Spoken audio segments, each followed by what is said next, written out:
As an academic health science network, we recognised our responsibility at the start of the pandemic to really help the health service to understand and to evaluate the rapid changes that we were putting in place. So we introduced our evaluation and reset work to work across the entire North East and Yorkshire region, working in partnership with our colleagues in the North East and North Cumbria to rapidly work with our integrated care systems, understand the kinds of transformations that are happening at such pace, and to work out how we could quickly get an answer back to frontline teams so that they could start to understand and prioritise the work that was beneficial. Our reports highlighted a number of key findings that we think are really important for the NHS to consider when it thinks about how we improve services for the future.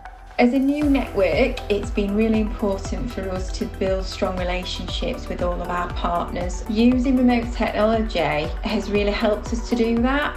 We've really tried to empower staff to be able to make decisions themselves, but also provided different resources for them. We really just wanted to adopt that holistic view of treating everybody as an individual, recognising everybody would be experiencing different pressures and recognising the need to be supportive and create a supportive culture. We decided to set up an Ask a Midwife service over Facebook, and we answered questions every day. We noted that over 91% of the messages were actually answered by the Ask a Midwife Facebook service. There was no requirement for them to be referred into any other department in the hospital. Video consultations ensure patient safety at the moment because those people we're not having to see in person, so they're not having to come to an outpatient clinic or we're not having to go and visit them at their home. Partnership working was a really important element of the rollout of Health Call Digital Care Home. We needed to ramp up implementation quickly to make sure we got into as many care homes as possible before the restrictions would happen.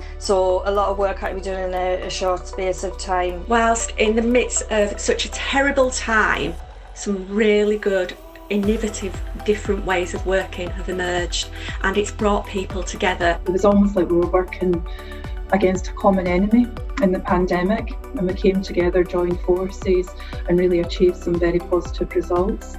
Our work across our region and indeed nationally has emphasised how important it will be for the future of our healthcare system to learn from the lessons that COVID-19 has taught us. We're looking forward to continuing working with our partners to help facilitate the adoption and spread of those beneficial changes and innovations that will benefit the system as a whole.